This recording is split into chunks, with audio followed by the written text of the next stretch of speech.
Hello, this is the Talking Insights podcast. I'm Dan Fleetwood, President of Research and Insights at Question Pro. Question Pro is also sponsoring the Talking Insights podcast. And today I have Arundati Dandapani, and she is going to be talking about rediscovering the immigrant journey. So Arundati, welcome. Thank you. Thank you for having me. Awesome. Great to be in this podcast. Awesome. So tell me about the rediscovering the immigrant journey. What does that mean? And I know you're presenting a paper at Congress here, you presented it. And tell me about that and what it means. Yeah, thank you.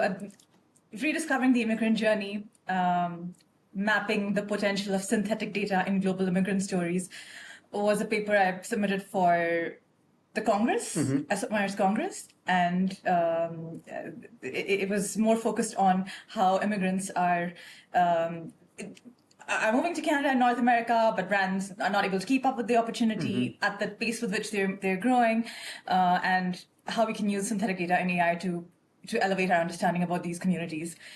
It's been a hot topic in the industry for quite a while now, so it felt timely to be able to explore that use case and see whether is this something we should do, is it something who should do it, when, why, and why not. So, what are some of those key takeaways that you found?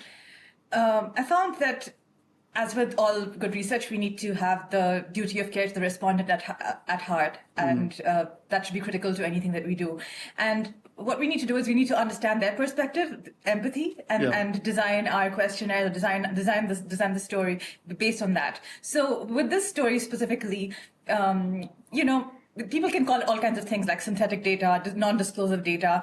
Essentially, there's a lot of statistical estimation, and these are all fancy words that can be misleading, and people are not exactly sure what they mean and for their business use of it. So what I did is I did look at the way a few providers were using synthetic data in their day-to-day problems, seeing how we could leverage that for some of the brands that were trying to increase our understanding of these communities, and try to put together some guidelines that could be of use, especially pertaining to those who want to serve these communities better. And in terms of key takeaways, it's essential to be very transparent about and explainable what's going on, especially if you're talking about how the research is being done, how you make sure you have things like data sheets and that are very explicit.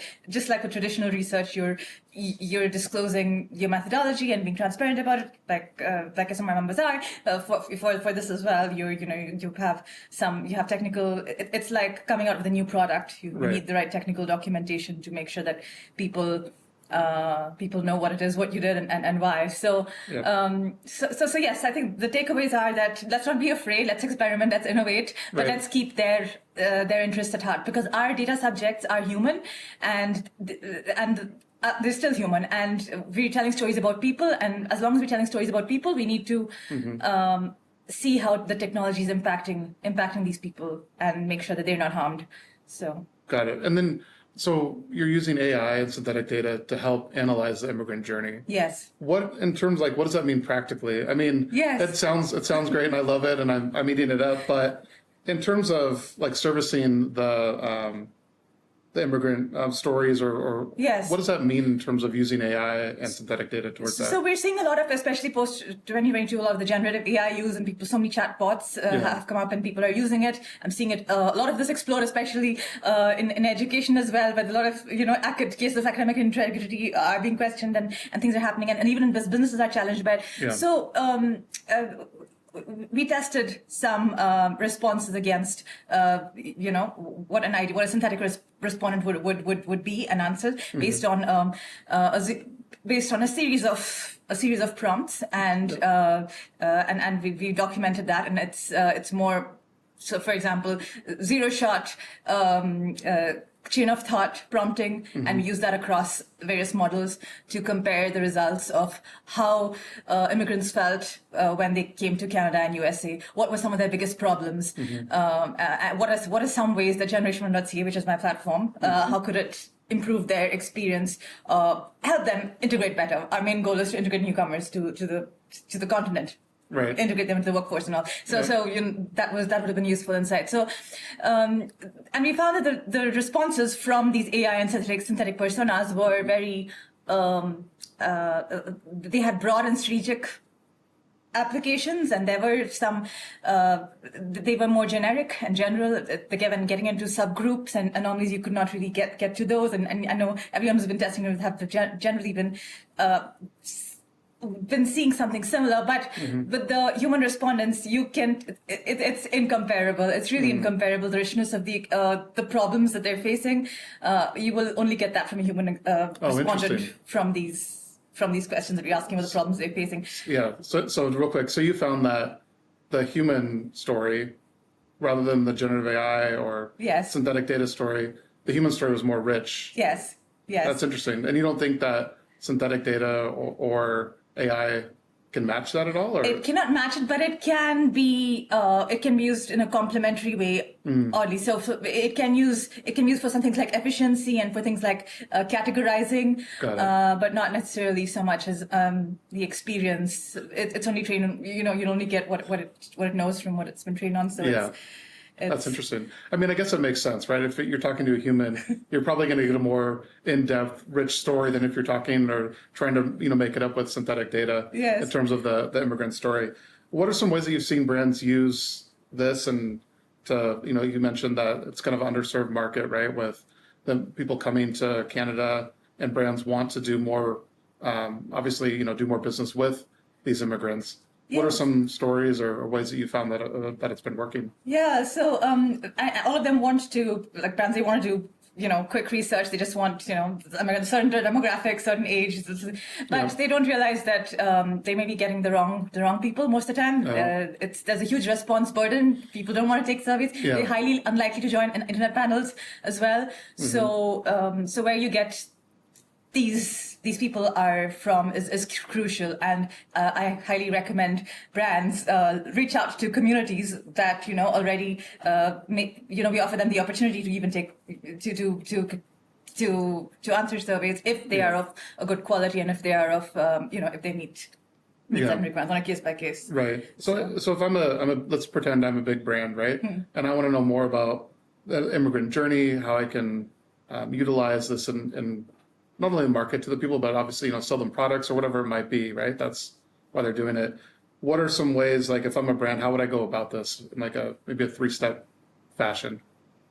How would you do research with them? Yeah, how would I get to better understand them? Okay, yes. I guess understand when they came to when did they move? So there is this stage of, broadly the stage of, we've charted called being, becoming, and belonging. Oh, interesting. So, and this is the stage of the being stage comes when they are pre-arrival to arrival. It lasts for a short term. At the short term, they have some points of contact, whereas the financial institution, whereas the educational institution, any other immediate points of contact and service that they're very closely working with. And then after that, they're going on. It's more longer term, something like stable employment, and then other factors depending on what class of immigrant they are, or what again, how long they spend, usually 3 to 5 years, that's the time of the intermediate. And then after that is the more longer term, when they're trying to belong. Maybe they've gained some permanent residency, maybe they've gained some